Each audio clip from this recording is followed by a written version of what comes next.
Hi guys, welcome back. In this video, we're going to be discussing about price controls, which is our first method of government intervention. And we'll see that, in the later videos as well, that the government could basically use different methods of intervening in free markets where the private sector is operating to sort of regulate and correct market failures, and also where the government feels that these markets are basically creating undesirable outcomes and are harmful in terms of economic welfare and harming the society's welfare, or maybe resulting into basically resulting into unfair outcomes for people. And so the government may intervene in the free markets. And remember, when the government intervenes in free markets, the free markets aren't free anymore because now the government is intervening, right? So the first, we're gonna be discussing about price controls.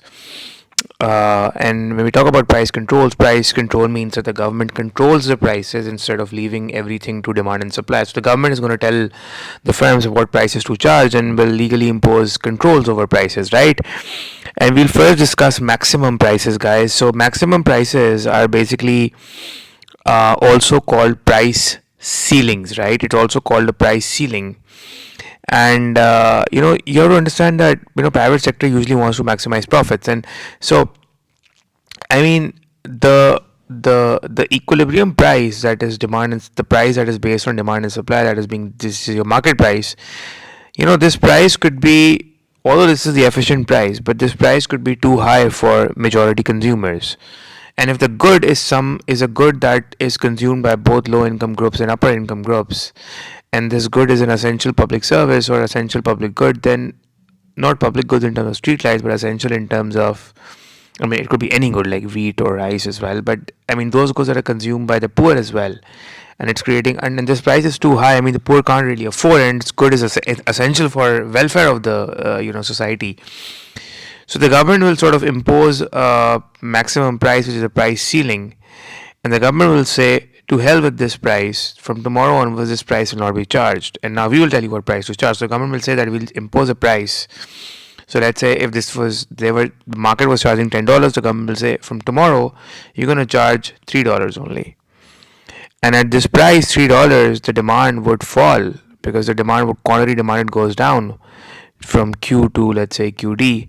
And at this price, the lower the price, the quantity supplied goes down, because the lower the price, the lesser the incentive to supply. So producers cut back on supply, while quantity demanded goes up, because the lower the price, the law of demand says consumers demand more, so quantity demanded goes up. And this creates, again, a shortage in the market, distorting market outcomes, because now you have a shortage.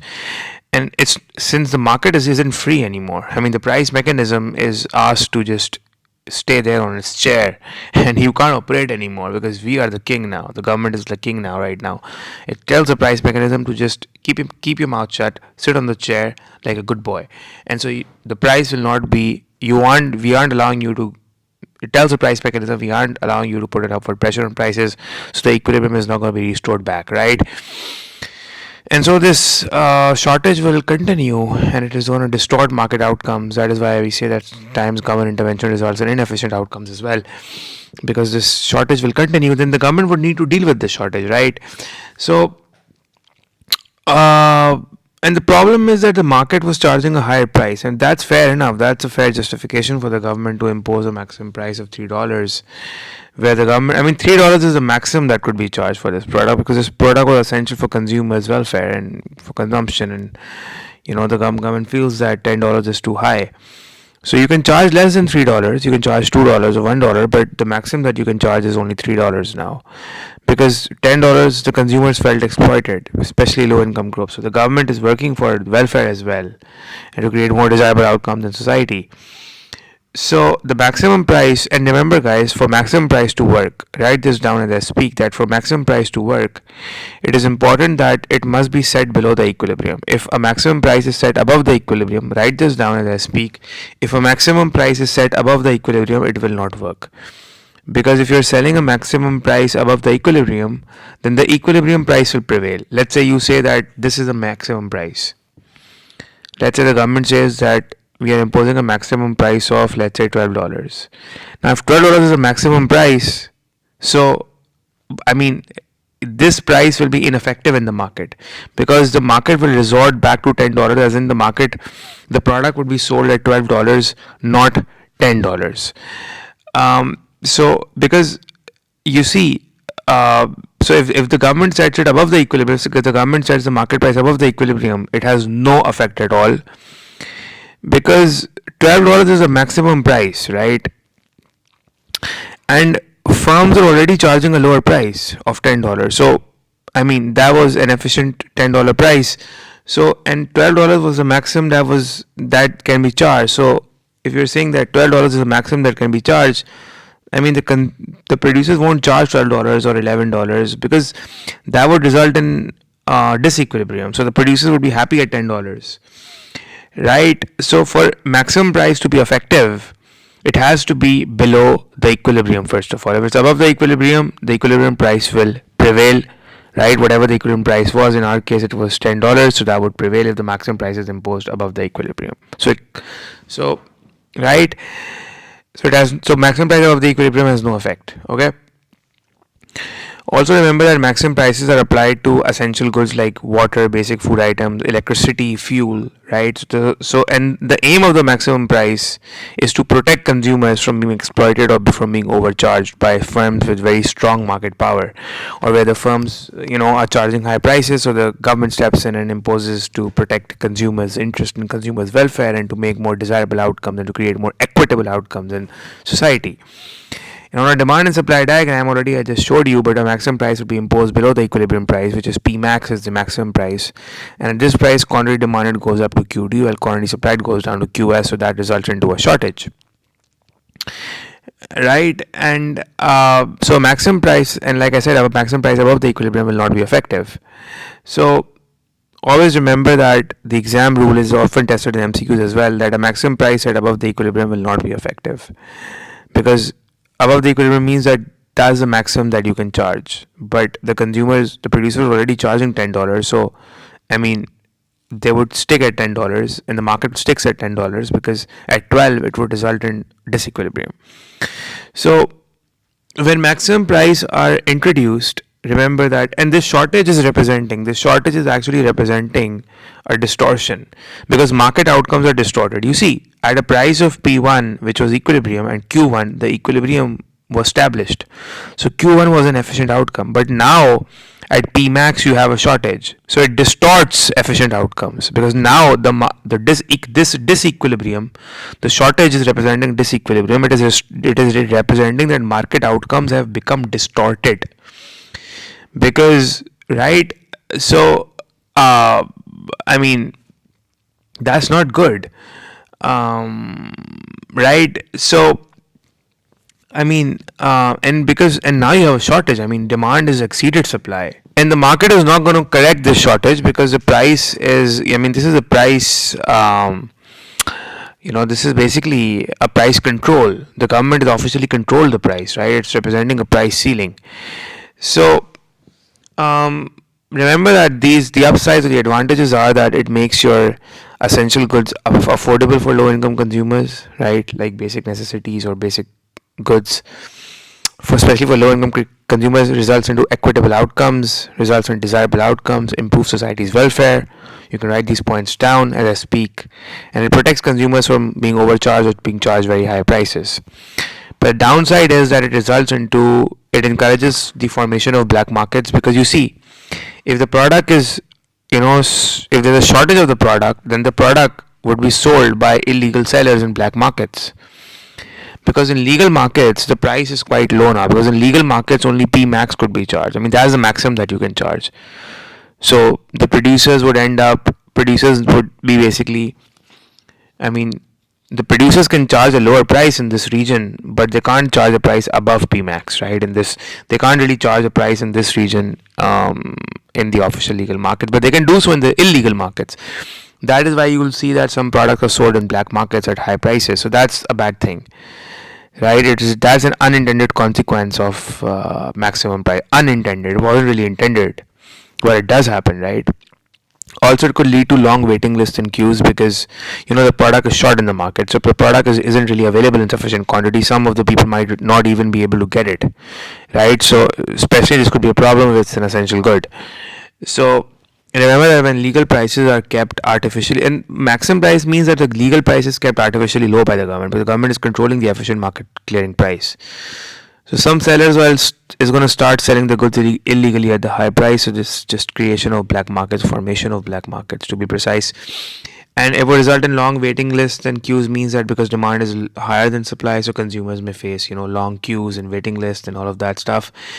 And like I said, the existence of shortages because the market was initially already very efficient because demand was equal to supply, and that's an efficient outcome at a market clearing price and quantity.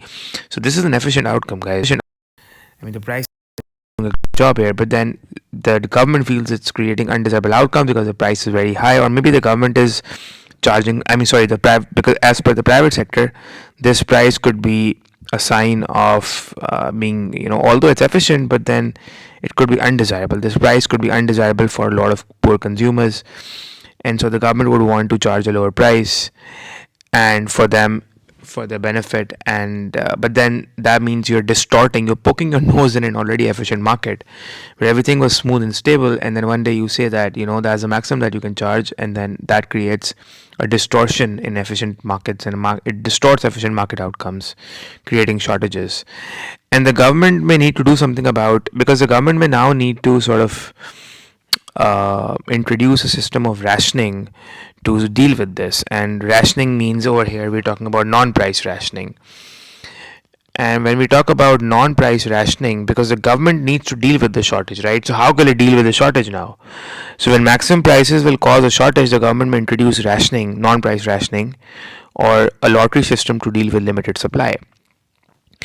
Because rationing that is introduced by the government, remember that rationing that is introduced by the government, when the government does this rationing, it means that each consumer is only allowed to buy a fixed quantity of the good.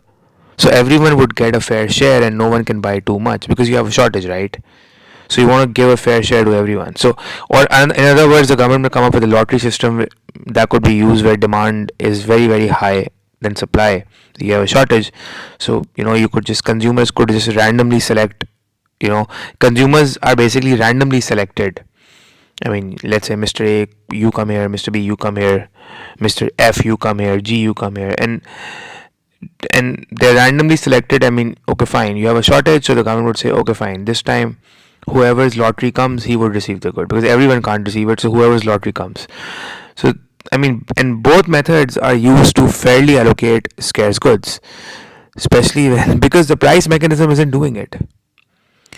Because if the price mechanism did it, then if the price mechanism would be allowed to ration it, if it was price rationing, as in price rationing operates when the price mechanism is operating, as in the price start rising automatically, and that causes quantity supply to go up and quantity demand to go down, and it brings demand equal to supply. So that's price rationing, where the shortages are dealt automatically by prices through rationing, because price rations shortages.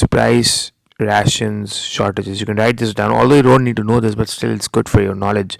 Price rations shortages because it sort of kicks out all those consumers who can't really afford to pay that higher price.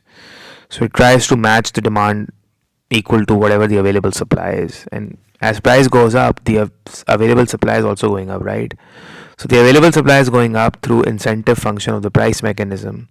Producers are incentivized, while the quantity demand is going down because the price is rationing. So this is the rationing function at play. It's rationing the demand by making the demand available to equal the of whatever the supply is available. And so, but this is a system of rationing. But then what happens is that equilibrium is automatically restored here through the price mechanism. So the government does not need to come up with some sort of non-price rationing system where it tries to give everyone a fair share, or I mean, automatically the people who are willing to pay the high price would pay it and could get that share, while some would not. Okay, fine. Or the government doesn't need to come up with a lottery system or anything. But then these are the two methods the government could use. I'll attach, a picture of, rationing done by the government in the lottery system from your book. It has a definition as well over here. You can read that. But I would also want you to go through the notes as well on Post-it so that you can go through these government intervention methods from there as well. So this is about maximum prices, and now we're going to be starting minimum prices. Now guys, the next that you're going to be discussing is minimum prices, which is basically price floor. And a minimum price, also called the price floor, is simply the lowest price, the minimum, the lowest price that can be legally be charged for a good or service. So firms are not allowed to charge, basically firms are not allowed to sell below this price. So that's the minimum that you can sell it for, but you can sell it for above this price but not below it. Now you might be thinking, excuse me, why aren't firms not allowed to sell below it? Isn't that good for the consumers? Well, it is, obviously it is, but then this price is not imposed for the benefit of the consumers. It's actually for the benefit of the producers. Well, what? The government also thinks about producers? Yes, of course. So while maximum prices would be for consumers, minimum prices are for producers, for their benefit, for their welfare. And I'll tell you why. So if you look at the diagram, let's say, if this was the equilibrium price P1, the government was going to set a price above the equilibrium, which is P minimum. And at that price, you'll see that you have a surplus. But then at this price, it's the minimum price. I mean, you can sell above the minimum price in this range as well, but you can't really sell below it. Which means that if the government sets a minimum price below the equilibrium, which means that, let's say if the government says that this is the minimum price and we're setting a minimum price below the equilibrium, right? So do you think this will be effective? Of course, no. Because if the government sets a minimum price below the equilibrium, then the equilibrium price will prevail. The reason being that if you're imposing a minimum price, it means that the firms are allowed to sell above this as well. And so if you're selling this product at the minimum of this price, the producers would want to sell it at a higher price instead of P minimum, because at the P minimum it's going to result into a disequilibrium. So the government would the producers would want to sell at the equilibrium price now, because this is not only higher than the minimum price which is set below the equilibrium, but also it results in a equilibrium without any shortages, let's say, because the minimum price would result in a shortages if it's set below the equilibrium. So of course it will be ineffective and the price would resort back to P1. So basically this price is known as it's a non-binding price. It will not be binding on producers. The producers won't be selling at a minimum price which is below the equilibrium. They'll always sell it at a minimum price above the equilibrium. So the minimum price is always effective when it is imposed above the equilibrium. So remember that firms aren't really allowed to sell below this price. They can sell it above this price but not below it. Now, why are minimum prices imposed in the first place? So firstly, to regulate or raise the prices of demerit goods, because we want to reduce the consumption of demerit goods. So you charge a very high price for these demerit goods. You're like, the demerit goods won't be sold at the market price because the market price for demerit goods is very cheap. Like everyone can afford it. So you want to reduce the consumption of demerit goods, let's impose a minimum price, right?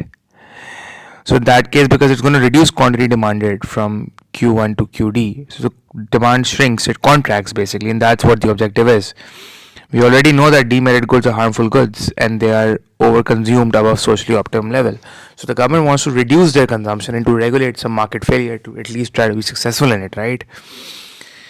And so we want to raise the price of demerit goods like cigarettes or alcohol, and when the price goes up, consumption falls, which helps reduce the negative impacts or effects that demerit goods consumption is already having on society. So the welfare of society improves in that case.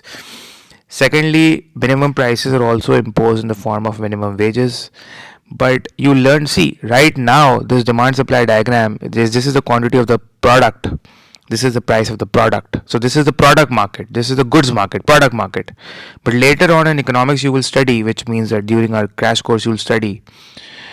During our course, you'll study about the labor markets, where you'll study that, the government could also support workers by imposing a minimum wage. So a minimum price could also act as a minimum wage in the labor market. But a minimum price is basically acting as a minimum price in the product market. So this is a because the price of labor is wages, right? So I mean, the government uses the same concept and applies a minimum wage to workers to protect their incomes and to give them a guaranteed minimum income, but that's for the labor market, right? We'll study that in the labor market chapter. So minimum prices could also often be used to protect workers incomes by giving a guaranteed minimum income. Also, guys, remember that a minimum price could also be imposed to sort of protect producers income, right? To protect producers income, especially in agricultural markets, because agricultural markets, you see, the agricultural output is very unstable. Sometimes the agricultural output is very high in supply, sometimes you have a bumper crop, sometimes you have a poor crop, because agricultural output depends upon weather conditions. So the farmers' incomes are very unstable. Sometimes they're good, sometimes they're bad. There's a lot of uncertainty of volatile. Volatile means sudden and abrupt, like huge sudden changes in farmers' income. Sometimes they could be good, sometimes they could be bad. So farmers aren't really stable. So their incomes aren't really stable here in that agricultural markets. That's the problem with agricultural markets, or agricultural output basically, because agricultural output is dependent upon external factors like rainfall and stuff like that. Or maybe if you don't really have good rainfall, you have bad rainfall, you have a drought or something, so agricultural output could be severely affected negatively. But manufactured goods are produced in a more controlled environment. The control is more in the hands of producers, and how much they invest in machinery and labor, how much they hire. But agricultural output is dependent upon external factors. No matter whatever do you do, if you don't really have rainfall, then that's a problem. So in order to protect producers' income, in order to make sure that farmers' incomes can be unstable. In order to make sure that farmers' income can be stable, because farmers' income can be unstable. So a minimum price guarantees them a fairer income. You can write this down as I'm speaking, that a minimum price guarantees them a fairer income. So that's something that is imposed, minimum price is imposed for their benefit as well. Now coming to the diagram, a minimum price is imposed above the equilibrium. It results into an extension in quantity supplied while a contraction in quantity demanded. Higher price means quantity demanded would contract, higher price means quantity supplied would extend. You already know why, because higher prices creates a profit incentive for producers to supply more, while higher prices reduce quantity demanded contracts along the demand curve, because it gets expensive for consumers demand less, and that creates a surplus. Basically, it creates a surplus. It distorts market outcomes. There's a disequilibrium. You have poked your nose in an efficient market, and then you have resulted into a surplus, right? So that's a bad thing that happens. But then the good thing is that you're reducing the quantity or consumption of demerit goods. So it's not, so just because there's a surplus doesn't mean that this shouldn't have happened. Just because there's a surplus doesn't mean that you shouldn't have intervened. Come on. You don't really have a final answer whether something is good or bad, but then it's clear that demerit goods consumption is going down, let's say, at least in theory, and farmers' incomes are being protected, so that's a good thing. So now the thing is that, so you have a surplus here, and that's pretty obvious. So but then remember that you can't really impose a minimum price below the market equilibrium, because that would be non-binding. It's going to be ineffective. So the minimum price has to be above the equilibrium price. The good sides of the positive of the advantages of minimum price is that it protects farmers' incomes, producers' incomes primarily. But then for every producer, is it imposed? No, it's not going to be imposed on manufactured goods producers, more imposed on agricultural goods producers, farmers basically. So minimum price guarantees producers a higher income and a more stable income. Make sure that the examiner wants the word stable here, not just higher but stable as well. Stable incomes, right? It creates more income stability. It improves their living standards, because they can improve the living standards of some producers, especially for farmers and agricultural producers. Or let's say if minimum price is imposed in the labor markets in the form of a minimum wage, it would improve the living standards of the workers. It would improve their living standards, right? It encourages production of certain goods, in the sense that because you see, farmers wanted to produce more, but then they weren't really encouraged because they were getting a lower price. So although this price, you see, you have to understand that although this is an efficient price because it creates an equilibrium, but just because it's creating an equilibrium and it's efficient in markets based on demand supply for agricultural goods, this does not mean that this income, farmers are happy on this income. This price could be too low for farmers as well. So the government wants to protect these poor farmers by guaranteeing them higher incomes by imposing minimum price, which means if this product would be sold, it would be sold at a higher price. Minimum it will be sold. So let's say if the market price is, let's say, 10 $10, the government says, price mechanism, sit down, keep quiet from tomorrow or from today, right now. From tomorrow, the product would be sold at $100. That's the minimum. And the farmers could sell it at much higher, but then $100 is the minimum. So it's improving. So and this encourages production as well, although it results in a surplus, but then it encourages production because quantity supplied extends. So this is QS now, while this is QD now. So you have a surplus, obviously, but then the government could manage the surplus as well. But then it's again a hassle for the government to manage the surplus. Usually it's called intervention buying. Intervention buying means that, what the government could say, because you see you have a surplus, but then how much product is sold in the market? You have to understand this. Let's say initially if there was an equilibrium at, let's say, $10 and 10 units were being sold every day, but at $100 the supply goes up, so you're selling, let's say, the supply is 100 but the demand is, I don't know, maybe 5 units now. So you have a surplus of 95 units is being produced and sold, produced and not sold. So you have a surplus stock, excess supply. You're not selling 95 units. So what will the government do about this? And on one hand, we're saying that it encourages production. So the producers end up producing 100 units, but then only 5 units are being demanded. So 5 units are being sold at a price of 100. So, come on. Now what will the government do? The government will not stay still here. The government will do something about it. What? Called intervention buying. They will intervene by buying it. So the government will buy the remaining 95 units at a higher price of $100. And so obviously producers will because it's encouraging production, producers are producing and supplying 100 units, out of which 5 units would be bought by consumers, while the 95 units would be bought by government. Depending upon how much finances the government is, maybe at times the government buys all of it, maybe not all of it, but half of it. The government could do whatever with it. Maybe the government could buy 95 units at a price of $100. So obviously, technically what's happening is that consumers are buying 5 units at a price of $100. Government is buying the remaining 95 units at a price of $100. So for producers, they're getting much higher income because they're producing 100 units and selling them at a price of $100 each for every unit. And before, these poor farmers were just producing and selling 10 units at a price of only $10. So they're drastically increasing their incomes, and that is really good for them. What will the government do when it buys it? It could store it, it could save it in the warehouse, and maybe release that supply of bumper crop. Release that supply when the supply. The government could. So let's say this is wheat or rice or I don't know, maybe corn or whatever. The government could save it, buy it and save it, or maybe it could export it. It could save it as a buffer stock, and it could release that stock whenever there's a shortage in the market sometime later, or when the supply for the agricultural goods is very low. In that case, it could do something. It could release that stock and stuff like that, or it could just export it, or it could burn it. But whatever it is, that's a different story. But I'm just giving you options that these are possibilities. So that's why we say that it basically results into a much stable income for producers, because it guarantees them higher income. So and plus it encourages the production as well. So production is being encouraged, especially for certain goods, and it's helping producers. It's encouraging production of certain goods like agricultural. So it's good, right? But the downside is that the government needs to spend money now to buy this, and that creates an opportunity cost. And so let's say that this year everyone is crying that why isn't money being spent on hospitals and roads and infrastructure, and the government is like, oh, we can't do much about it because we ended up buying the rice and the wheat that was produced in surplus because we wanted to help the farmers. So obviously it's good that you're helping the farmers, but then not a lot of people will be happy because they wanted roads and hospitals and schools.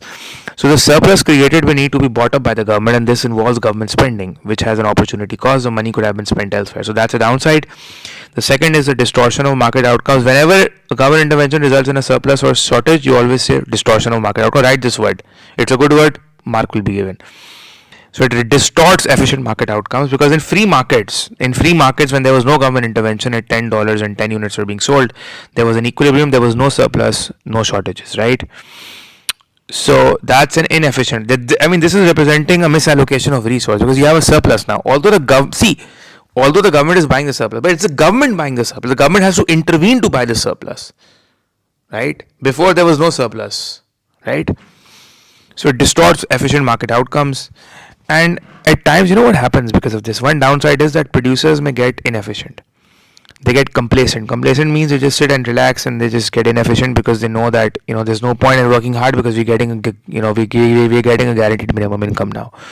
So I mean, the thing is that, when producers are being guaranteed a price, they may get complacent or inefficient, and they may not work hard to improve their efficiency and to improve the product quality, and to come up with cost-effective methods of production. Like they're like, cost-effective methods of production. They're like, oh, we're getting a minimum income, minimum support from the government. Just sit and relax.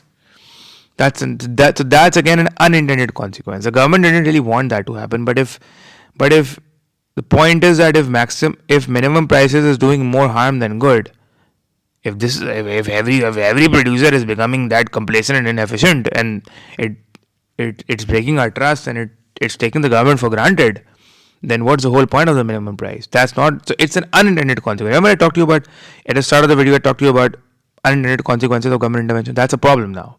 So we need to consider that whether government intervention is actually successful or not. And one of the barometers that we have to judge whether government intervention was successful or not is because how big or how severe or how bad is the unintended consequence. Also, the thing is that although this product is being this product needs to be sold at $100.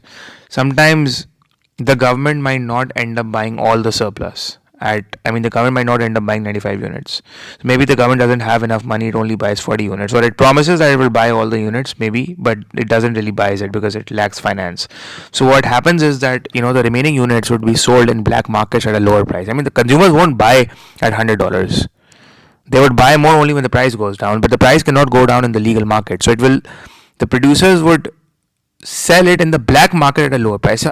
Now the thing is that students think that black market concept is only in maximum price, where you're selling the goods at a higher price. No, in black markets you could sell the goods at a lower price as well if the government is not buying the surplus, and so the producers could, because in the legal markets you can't reduce the price. You can increase the price, but not because it's the minimum price, so you can't really reduce the price. So the producers would sell it in black markets at lower prices to sell off the surplus.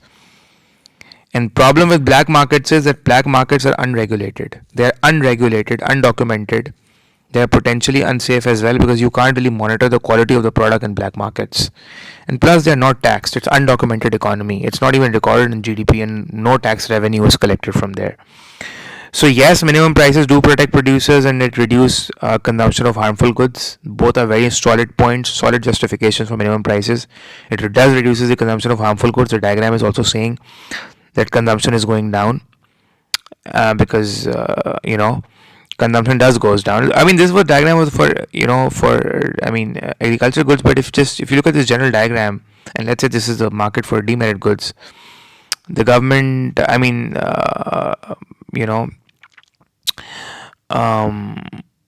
consumption is actually going down here, right? And there's no sense in buying the surplus for demerit goods by the government. The government could buy the surplus, but then it could just export that to countries where countries want to buy these demerit goods from us, like alcohol or cigars or whatever. Cuba exports cigars all over the world. It does result in export revenues. So, but then the consumption in the local market for demerit goods would go down because quantity demand is contracting, right? So minimum prices, yes, it can protect producers and it will end up reducing consumption of demerit goods. But then again, the point is, but they often result in surpluses, and that causes inefficiency. It could cause complacency in producers, especially for farmers, if the intention was to protect farmers and protect producers who have unstable incomes. It could also result into black markets, and if all of this is not really carefully managed. So it needs to be carefully executed, carefully managed. Could require some policing on part of the government as well. Policing, financial policing. And policing in the sense that it just puts a strain on government's extra finances and resources, because now you need to monitor black markets. You need to crack down on these. You need to make a department crack down on these black markets, and that's illegal. And it's just opportunity costs on the government. Also remember that while yes, this is a very good point, that while yes, because in discuss questions you need to write two sides, remember. So while yes, now listen to this very carefully. While yes, write this down as I speak. While yes, the consumption of demerit goods goes down. While yes, the consumption of demerit goods goes down, but a lot depends upon the demand elasticity. Because remember that demerit goods are also inelastic in demand, because some of the demerit, not all, but some of the demerit goods are very addictive, especially when it comes to cigarettes and alcohol. So if the demand is inelastic, and we're just making supply as a regular supply, we're not talking about supply elasticity, just talking about demand elasticity.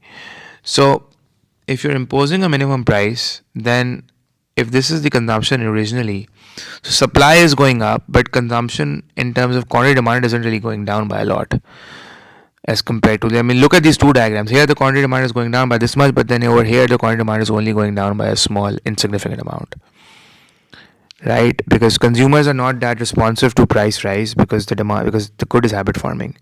So in this case, you could argue, or one could argue, that the imposition of a minimum price to reduce the consumption of a demerit good might not be that effective, because the demand for demerit goods is income inelastic, where consumers are less price sensitive and they don't really care about higher prices.